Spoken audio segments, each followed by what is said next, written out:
La petite chèvre intelligente. Dans une clairière ensoleillée à l'orée de la forêt vivait une petite chèvre travailleuse et experte en sucrerie. Chaque matin, elle rangeait soigneusement son étal, déposant les gâteaux sur des plateaux brillants, muffins aux myrtilles, biscuits au miel et tartelettes fourrées à la crème de noisette.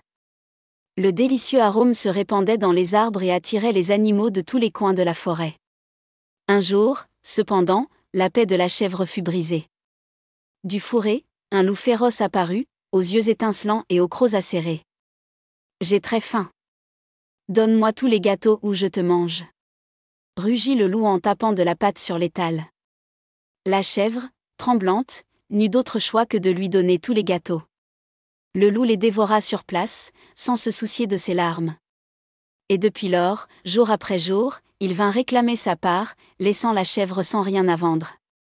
Mais la chèvre était intelligente. Un soir, assise sous un chêne, une idée ingénieuse lui vint.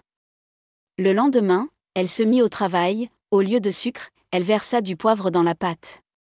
Elle mélangea des petits cailloux au lieu de noix et saupoudra de la farine de moutarde sur le glaçage. Au matin, le loup apparut comme d'habitude, affamé et impatient. « Qu'il soit frais !» grogna-t-il en dévorant un muffin. Mais dès qu'il mâcha, ses yeux s'écarquillèrent de douleur. « Ah c'est comme si j'avais mangé des charbons ardents !» hurla-t-il en soufflant des flammes imaginaires. Sa gorge brûlait, sa langue s'engourdissait et les cailloux craquaient entre ses dents. « J'ai détruit mon foie !» haleta le loup en courant dans la forêt la queue entre les jambes. Dès lors, il ne put plus manger que des purées molles et de la soupe de carottes. Et la chèvre reprit tranquillement son travail, vendant de vrais gâteaux à des animaux amicaux. Celui qui trompe ou abuse de la gentillesse des autres devra un jour payer le double. Et parfois, la vengeance est saupoudrée de poivre. La fin.